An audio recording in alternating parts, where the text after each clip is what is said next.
წარმოიდგინეთ ადამიანი, რომელიც პასუხისმგებელია პლანეტის ყოველი მეათე მცხოვრების სიკვდილზე.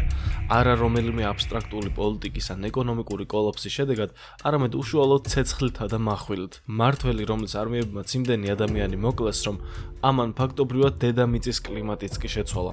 ათობით მილიონმა ფერმერმა შეწყვიტა თავიანთი მიწების დამუშავება, მათი ქალაქები დაიწვა, ხოლო მინდვრების ადგილას ტყეები გაიზარდა, რომლებმაც ატმოსფეროდან დაახლოებით 700 მილიონი ტონა ნახშირორჟანგი თანქეს.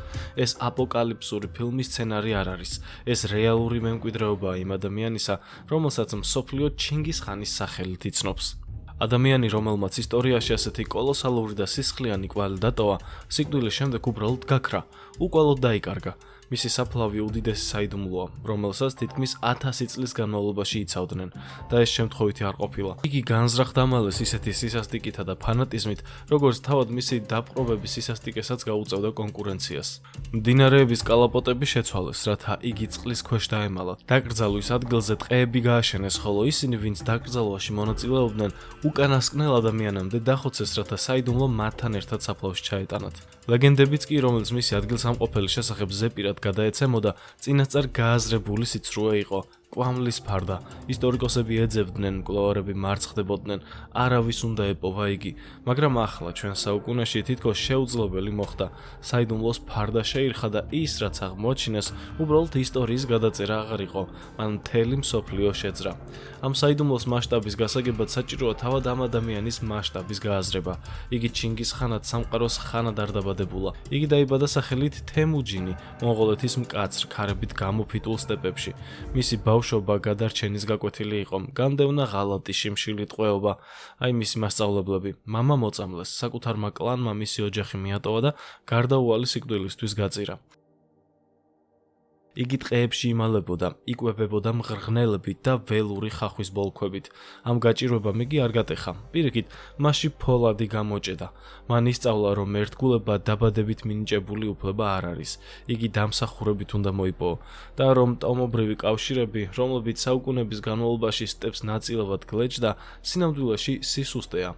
მე-13 საუკუნის დასაწყისისთვის თემუჯინმა, რომელმაც ცეცხლი და წყალი გაიარა, გააკეთა ის, რაც წარმოუდგენლად ჩანდა.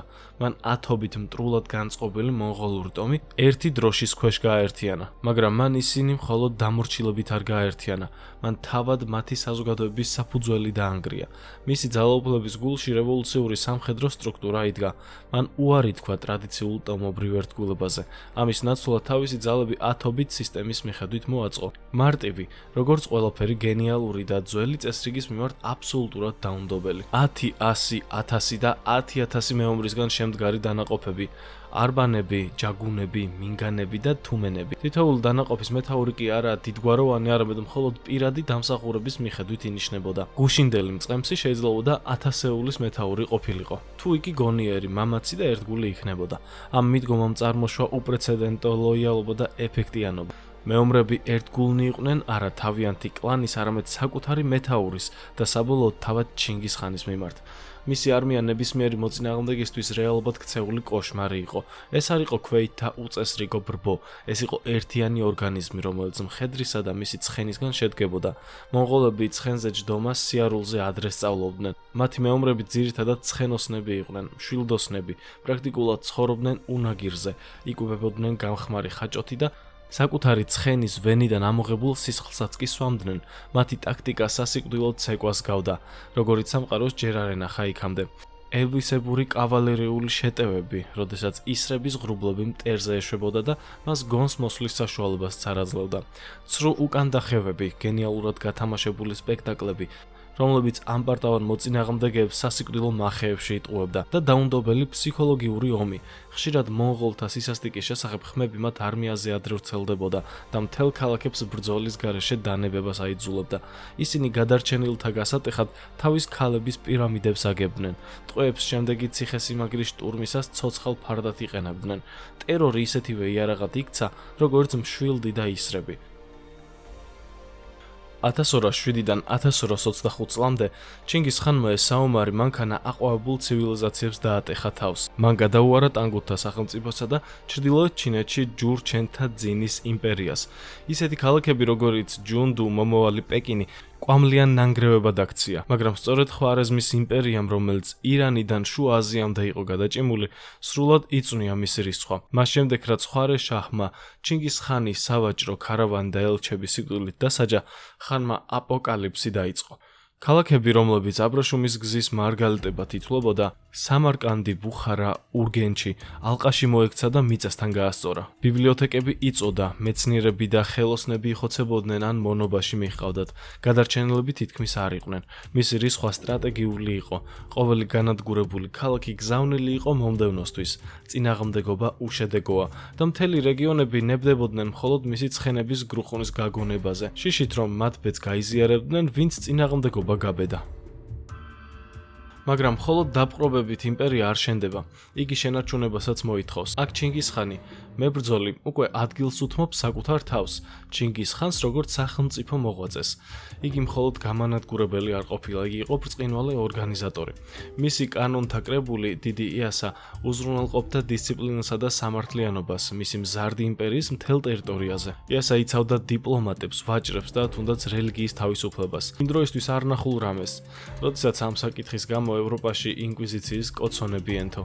მან ადმინისტრატორები და სწავლულები დაიქირავა დაპყრობილი მიწებიდან, მუსლიმები, ჩინელები, სპარსელები. ისინი დაეხმარნენ უზარმაზარი იმპერიის აშენებაში, რომელიც მერიტოკრატიულ ბიუროკრატიაზე, უსაფრთხო სავაჭრო გზებსა და ლეგენდარულ საფოსტო სისტემაზე, იამზე იყო დაფუძნებული.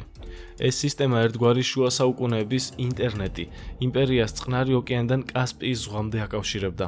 მაცნეებს დღეში 300 კილომეტრამდე შეეძლოთ გადაელახათ, წარმოუდგენელი სისწრაფით აწვდიდნენ ისინი ბრძანებებს და ცნობებს. შემდეგ ჩამოყალიბდა პაქს მონღოლიკა, მონღოლური მშვიდობა. ეს იყო იშვიათი მშვიდობის პერიოდი უზარმაზარ ევრაზიულ სივრცეში, რომელმაც ხელი შეუწყო ვაჭრობასა და ინოვაციებს, კულტურულ გაცვლას. დიდი აბრეშუმის გზა, რომელიც ოდესღაც ყაჩაღებით იყო სავსე, მონღოლთა დაცვის ქვეშ აყვავდა. დენთმა ჩინეთიდან დასავლეთამდე მიაღწია. ქაღალდი და კომპასი ევროპის საკუთრებად იქცა, ხოლო იტალიელ ვაჭრებს, როგორებიც იყვნენ მარკო პოლო, შეეძლოთ უსაფრთხოდ ემოგზაურათ აზიის გულამდე. საბოლოოდ, როდესაც იგი გარდაიცვალა, მისი ძლიერების ეპოქა არ დასრულებულა, მან უბრალოდ სხვა ფორმა მიიღო. თუმცა მისმა სიკვდილმა წარმოშვა დიდი საიდუმლო, რომლის წინასწარმეტყველებაც ვერავინ შეძლო. იგი ისე გარდაიცვალა, როგორც ცხოვრობდა, ლაშქრობებში, დასავლეთ სიის დინასტიის წინააღმდეგ სამხედრო კამპანიის დროს, დღევანდელი ჩრდილო-დასავლეთ ჩინეთის ტერიტორიაზე. მისი სიკვდილის ზუსტი თარიღი სადავოა. ზოგი წყარო მიუთითებს 1227 წლის 18 აგვისტოზე, სხვები კი 25 აგვისტოზე. ეს გაურკვევლობაც კი კიდევ უფრო ამძაფრებს მისი ცხოვრების უკანასკნელი თავის გარშემო არსებულ საიდუმლოს. დამპყრობელი, რომლის სახელით შიშს თესავდა, მონღოლეთის სტეპებიდან აღმოსავლეთ ევროპის კარიბჭემდე სიცოცხლეს იდუმალ ვითარებაში გამოეთხოვა. საუკუნეების განმავლობაში მრავალი ვერსია გაჩნდა. თითოეული მკვლევარი თავის ახსნას თავაზობს საზოგადოებას, მაგრამ არც ერთი არ იძლევა საბოლოო მტკიცებულობას. ერთი ვერსიის მიხედვით იგი დაავადების მსხვერპლი გახდა. შესაძლოა მალარიის ტიფის ან თუნდაც შავი ჭირის, რომელიც სასტიკად მძვინვარებდა სამხედრო ლაშქრობის მძიმე პირობებში. სხვები ამტკიცებდნენ, რომ იგი ალყის დროს მტრის ისრით სასიკვდილოდ დაიჭრა. კიდევ ერთი გადმოცემის თანახმად, ნადირობისას ცხენიდან ჩამოვარდა და სასიკვდილო შინაგანი დაზიანებები მიიღო. ზოგი ლეგენდა კი მის სიკვდილს მეხის დაცემას მიაწერს, რაც თხრობას მისტიკურ, თითქოს ღვთაებრივ ელფერს სცენს. თუმცა ერთი რამ ნათელია, მისი სიკვდილის შესახებ ინფორმაცია დაუყოვნებლივ არ გაუხმაურებიათ, არც მის არმიაში და არც მსოფლიოში. ეს ამბავი თითქმის თავიდან არავინ იცოდა. მონღოლურმა ხელისუფლებამ საგანგებო ზომები მიიღო, რათა მისი გარდაცვალება მკაცრად დაცულ საიდუმლოდ დარჩენილიყო. მათ ეშინოდათ, რომ მიმდინარე კამპანიის დროს მისი სიკვდილის გამოცხადება ჯარის დემორალიზაციას გამოიწვევდა ან მტრებს გაამხნევებდა. წესრიგის და კონტროლის შესანარჩუნებლად ჩინგის-ხანის უახლოესმა გარემოცვამ ცივი და გათვლილი გეგმა შეიმუშავა და განახორციელა. მისი სიკვდილის შემდეგ ცხედარი ფარულად გადაასვენეს მონღოლეთის მიწების გულში დასაკრძალავად. მოგზაურობა სრული საიდუმლოების პირობებში მიდიოდა.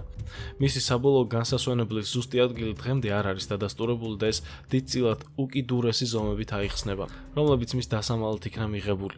ამ ძალისხმევის ყველაზე შემზარავი ელემენტია ცნობები მთელი სამგლოვიარო პროცესის დახოცვის შესახებ. ლეგენდის მიხედვით, ყველა ადამიანი, ვინ ჩინგის-ხანის ცხედრის გადატანასა და დაკრძალვაში მონაწილეობდა, მოკლეს, რათა არავის და არასდროს გაემხილა მისი სამარხის ადგილმდებარეობა.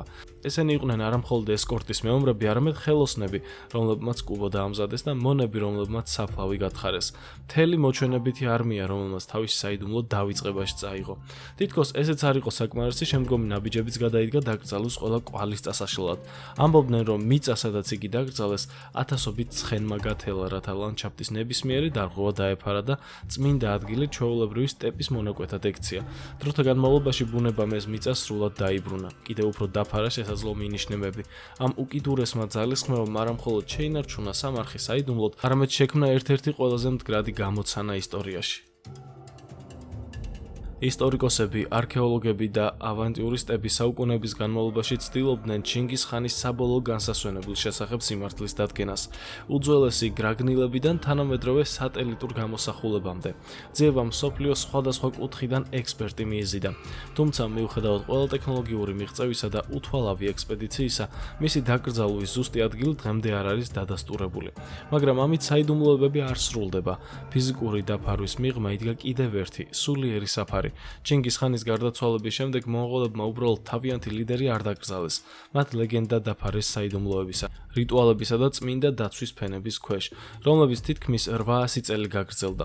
მისი საბოლოო განსასვენებლის დაცვის მცდელობები მიზნად ისახავდა არა მხოლოდ საფლავის დამალვას, არამედ იმ ადამიანის სულიერი მემკვიდრეობის პატივისცემას, რომელსაც არა მხოლოდ დამპყრობლად, არამედ ღვთაებრივი მნიშვნელობის კულტურულ და საგვარეულო ფიგურად მიიჩნევდნენ. ჩინგის ხანის დაკრძალვასთან დაკავშირებული ერთ-ერთი ყველაზე იდუმალი ელემენტია რეგიონი, რომელიც ცნობილია როგორც იხ-ხარიკი, ანუ დიდი ტაბუ.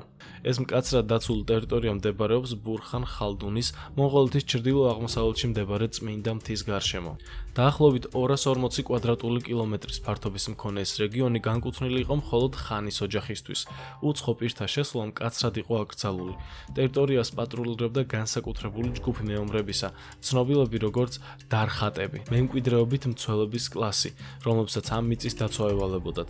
ეს მცველები მიწას ღრმა პატივისცემით ეპყრობოდნენ, ინარჩუნებდნენ მის სიწმინდეს და არავის აძლევდნენ ნებას შესულიყვნენ ან მისი სიმშვიდე დაერღვიათ. საუკუნეების განმავლობაში დარხატები ატარებდნენ რიტუალებს და მიწას ხელუხლებლად ინარჩუნებდნენ, რათა ხანის სავარაუდო სამარხი დაფარული და შეუხებელი დარჩენილიყო. ისინი იყვნენ ცოცხალი კედელი, რომლებიც თავიანთი წინაპრის სიმშვიდეს იცავდნენ. ადგილობრივი ფოლკლორი ამ ყველაფერს კიდევ უფრო მეტ იდუმალებას წენს. არსებობს ლეგენდები, რომლებიც ამტკიცებს, რომ მონღოლებმა მდინარე ანონის კალაპოტი შეცვალეს, რათა მას დაკრძალვის ადგილის ზემოთ გაევლო. ეს ექსტრაორდინალური ქმედება მიზნად ისახავდა სამარხის ყველა კვალის წაშლას. ასეთ შორეულ და რთულად მისადგომ რეგიონში მდინარის კალაპოტის შეცვლა კოლოსალურ ძალისხმევას მოითხოვდა. თუმცა მონღოლებისთვის არ არსებობდა ზედმეტად რთული ამოცანა, როდესაც საქმე მათი დიდი ხანის პატივისცემას ეხებოდა. ზოგიერთი გადმოცემა ასევე აღწერს, როგორ დარგეს ამ ტერიტორიაზე ათასობით ხე, რათა გარემო დაეფარათ და ხელუხლებელი ველური ბუნების იერი აღედგინათ. ეს ხეები თაობების განმავლობაში ბუნებრივად იზრდებოდა.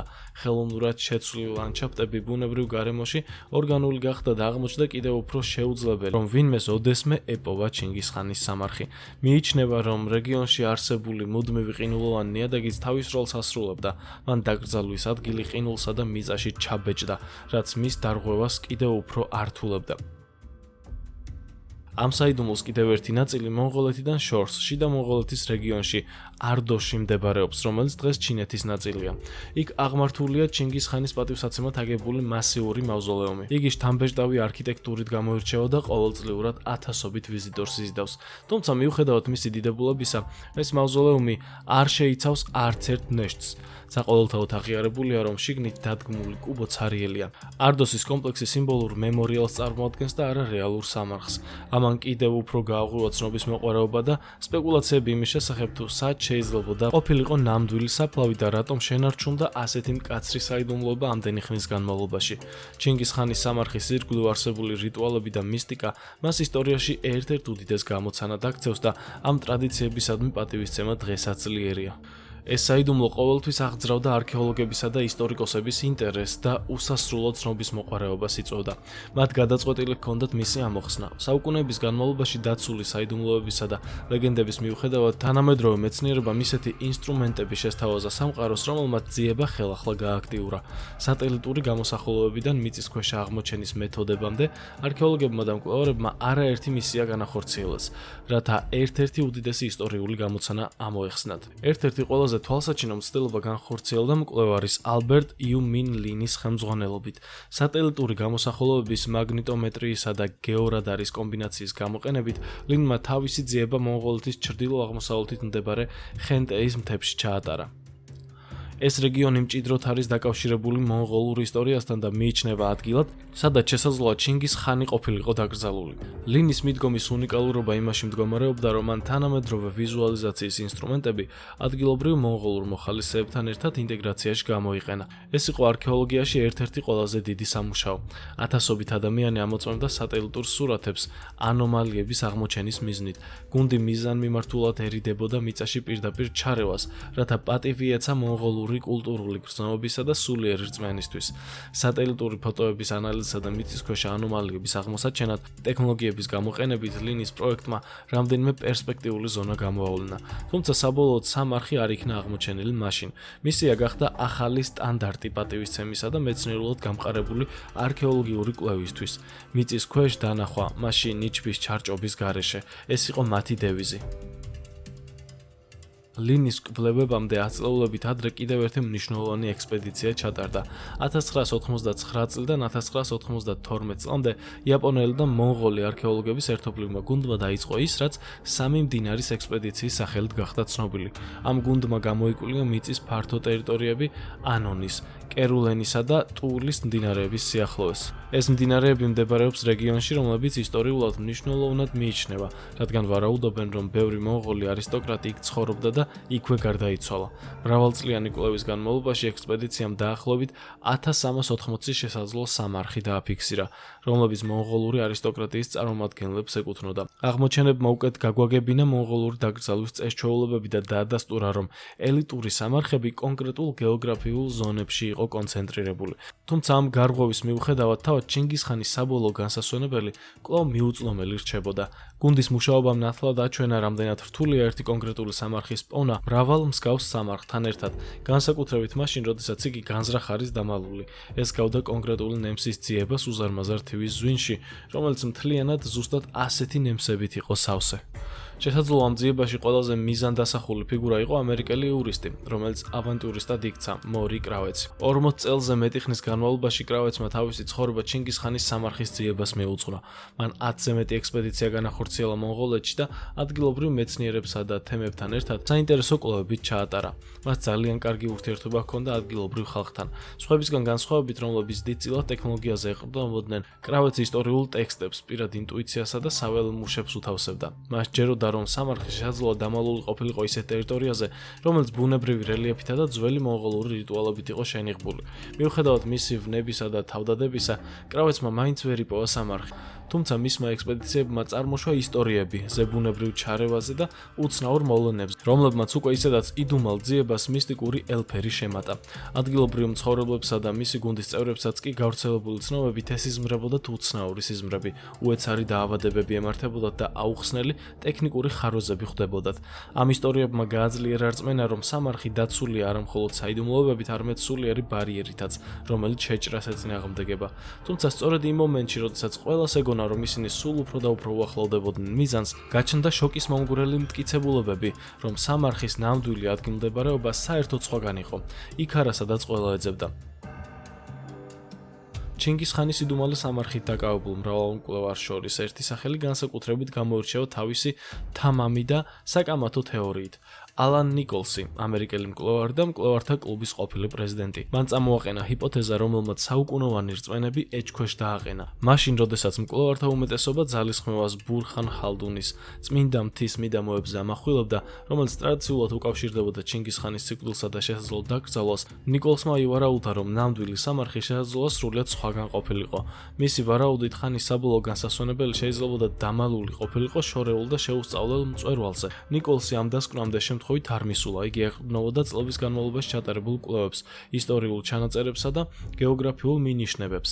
მისი წინადადება განსაკუთრებით გასაოცარი იყო იმით, რომ მან ფოკუსი მონღოლეთის ჩრდილო-აღმოსავლეთისკენ გადაიტანა რეგიონზე, რომელიც ბევრად უფრო ახლოს მდებარეობს მდინარე ხუანხესთან შიდა მონღოლეთში. ეს ტერიტორია მდიდარია ისტორიით და ფართო შეუსწავლელი სივრცეებით.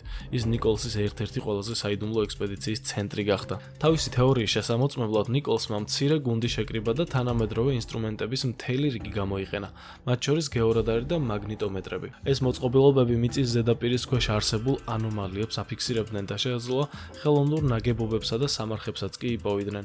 ნიადაგის მთლიანობის დარღვევის გარეშე მოხდებოდა, რა თქმა უნდა, ეს ყველაფერი. შედეგები დამაინტრიგებელი იყო. საძიებო ზონის რამდენიმე ადგილზე აპარატურამ უჩვეულო მიწისქვეშა სტრუქტურები დააფიქსირა, რომლებიც მიანიშნებდა ფარული კამერების ან არტეფაქტების არსებობაზე. თუმცა ეს აღმოჩენები სრულად არასდროს გამოქვეყნებულა, რამაც მის საქმიანობას კიდევ უფრო მეტი იდუმალება შემატა. ნიკოლსის ექსპედიციას კიდევ უფრო ამაღელობელს ხდიდა საიდუმლოს მაღალი დონე. ყვითელი მდინარის სიახლოვეს მუშაობა ნიშნავდა ადგილობრივ ხელისუფლებასთან და ოფიციალურ პირებთან რთული ურთიერთობების ჩამოყალიბების აუცილებლობას. ამ ტერიტორიაზე არსებობდა სამხედრო ზონები, შეზღუდული წვდომის პუნქტები და ბიუროკრატიული ზედამხედველობის მრავალი დონე. ნიკოლსი აცნობიერებდა თავისი ძიების გეოპოლიტიკურ შედეგებს და ცდილობდა, მისი საქმიანობა მინიმალური ყურადღების ქვეშ წარმართულიყო. არანაირი დიდი გუნდები, არანაირი საჯარო განცხადებები, არანაირი მედია გაშუქება. ყოველი ნაბიჯი ფრთხილად იყო დაგეგმილი, რათა არასასურველი ყურადღება აერიდებინა. ეს საიდუმლოება პოლიტიკურ საზღვრებსაც კი სცდებოდა. არქეოლოგიურ დაკვლევის წრეებშიც ნიკოლსი ცნობილი იყო იმით, რომ თავისი აღმოჩენების დეტალებს მკაცრად იცავდა. ზოგი კრიტიკოსი გამჭვირვალობის ნაკლებობას ეჭქვეშ აყენებდა. სხვები კი მის ფრთხილ მიდგომას პატივს სცემდნენ, იმ კულტურული და დიპლომატიური მგრძნობელობის გათვალისწინებით, რომელიც ეროვნული გმირი, ჩინგისხანის სამარხს გარს კრავდა. ნიკოლსი მიიჩნევდა, რომ აღმოჩენების ნაადრევად გამოცხადება შესაძლოა არეულობა გამოეწვია ან თუნდაც ისტორიულად ჩინგისხანის მემკვიდრეობასთან დაკავშირებულ ქვეყნებს შორის დავა გაეღვივებინა. მას შემდეგ დადგა ამ მრავალსაუკუნოვანი ეპოქის ყველაზე მოსალოდნელი და შემაძრწუნებელი მომენტი. გარღვევა, რომელმაც გავრცელებული ხმების თანახმად ისეთი უცნაური აღმოჩენები გამოავლინა, როგორცაც ვერავინ წარმოიდგენდა. თაობების განმავლობაში არსებული ვარაუდებისა და აწლეულების სამეცნიერო ძიებების შემდეგ დიდი ხნის განმავლობაში დამალული სამარხი, რომელიც სავარაუდოდ ჩინგისხანს ეკუთვნოდა, საბოლოოდ აღმოაჩინეს. ეს მომენტი, რომელსაც ხშირად თანამედროვე ეპოქის ერთ-ერთ უმნიშვნელოვანეს არქეოლოგიურ მოვლენად აღწერენ, შეეძლო ისტორიის ერთ-ერთი უდიდესი გამოცანის დასრულებას ნიშნავდა. გათხრების პროცესი ერთ ღამეში არ მომხდარა. ეს იყო რამდენიმე საერთაშორისო ორგანიზაციისა და მონღოლეთის მთავრობის ფრთხილი კოორდინაციისა და თანმიმდევრობის შედეგი. ამ ადგილს უზარმაზარი კულტურული და ისტორიული მნიშვნელობიდან გამომდინარე, სამარხის გახსნა მოითხოვდა ოფიციალურ თანხმობას მონღოლეთის მთავრობიდან, იუნესკოს ზედამხედველობას და გაეროს წარმომადგენლების მონიტორინგს, რათა უზრუნველყოფილიყო, რომ ყველა მოქმედება შეესაბამებოდა მსოფლიო მემკვიდრეობის სტანდარტებსა და კვლევის ეთიკურ ნორმებს. თითოეული ნაბიჯი, რომელიც გახსნისკენ მიდიოდა, სიფრთხილთა და სიზუსტით იყო ნაკარნახევი. მკვლევართა გუნდებმა და სამთავრობო მოხელეებმა შეათანხმეს პროტოკოლები, რათა თავიდან აეცილებინათ მონღოლური ტრადიციების ნებისმიერი შეურაცხყოფა. მონღოლეთის კულტურის სამინისტროსთან ერთად პროცესში ჩართული იყვნენ ისტორიის, ანთროპოლოგიისა და რელიგიათმცოდნეობის ექსპერტები.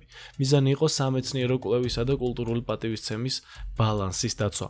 მხოლოდ ყოვლის მომცველი განხილვის შემდეგ დაიწყო ოპერაცია. მცირე გუნდი, უახლესი ინსტრუმენტებით აღჭურვილი საერთაშორისო დამკვირვებლობისა და ადგილობრივი თემების ლიდერების ზედამხედველობით შევიდა ობიექტზე. ობიექტის შიგნით მკვლევარებმა აღმოაჩინეს დიდი და რთულად მოწყობილი სამარხის კამერა. არქიტექტურა ასახავდა იმ რამდენიმე რეგიონის გავლენას, რომლებსაც მონღოლთა იმპერია შეეხო. ქვის ფილები ამოკვეთილი სიმბოლოებით გარს ერტყა სამარხს. კამერის შიგნით აღმოჩნდა მრგვალი დაკრძალვის საგანი, რომელთაგან თითოეული წარმოდგენას გვაძლევდა აქ დაკრძალული ადამიანის ცხოვრებასა და მემკვიდრეობაზე. ამ ნივთებს შორის იყო მდიდრულად მორთული იარაღი, ცერემონიული აბჯრები, უძველესი გრაგნილები და ჭურჭელი შენარჩუნებული საკვებით. ნივთების მდგომარეობა მიუთითებდა, რომ ისინი წარმოუდგენელი სიზუსტით და ჰერმეტულობით იყო დალუქული. შესაძლოა ყველაზე მნიშვნელოვანი აღმოჩენა ადამიანის ნეშტის არსებობა იყო. ჩონჩხი, როგორც ჩანს, შეესაბამებოდა იმას, რასაც ექსპერტები მოველოდნენ მე-13 საუკუნის დასაწყისის მეომარ ლიდერისგან. ძვლები კარგად იყო შენახული. შესაძლოა მიწისქვეშა გრილი პირობებისა და სამარხის ჰერმეტული კონსტრუქციის წყალობით. ნეშტის გვერდით აღმოჩნდა მდიდრული ქსოვილის ფრაგმენტები, რომელთაგან ზოგიერთზე დღემდე იყო შემორჩენილი დროთა განმავლობაში გაუფერულებული ორნამენტები. ეს მასალები განსაკუთრებული სიფრთხილით ამოიღეს და ანალიზისთვის დამცავ კონტეინერებში მოათავსეს. მას შემდეგ, რაც ნივთები და ნეშტი ამოიღეს, გამოძიების ახალი ეტაპი დაიწყო. მეცნიერებმა არტეფაქტებისა და ჩონჩხის ასაკის დასადგენად რადიონახშირბადული ანალიზი გამოიყენეს. შედეგები დაემთხვა ჩინგისხანის სავარაუდო გარდაცვალების დროს, 1227 წელს, რაც სერიოზულ არგუმენტად იქცა იმისა, რომ ეს ნამდვილად მისი დაკრძალვის ადგილი იყო. ასევე ჩატარდა ძვლების ძველი დნმ-ის ანალიზი. მიუხედავად იმისა, რომ მკვლევარებს არ ჰქონდათ შესაძლებლობა შედეგები პირდაპირ შეედარებინათ ჩინგისხანის ცნობილ დნმ-თან, მათ გამოავლინეს გენეტიკური მარკერები, რომლებიც იმ ადამიანს ცენტრალურ აზიის მოსახლეობასთან აკავშირებდა.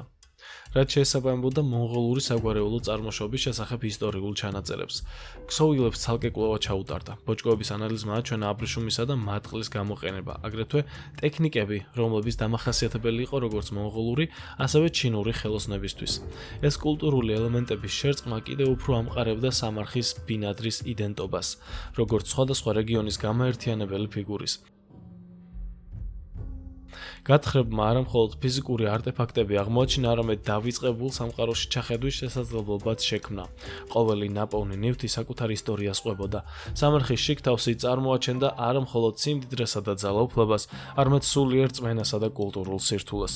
ეს არ იყო უბრალოდ საფლავი, ეს იყო დროში შენახული გზავნილი.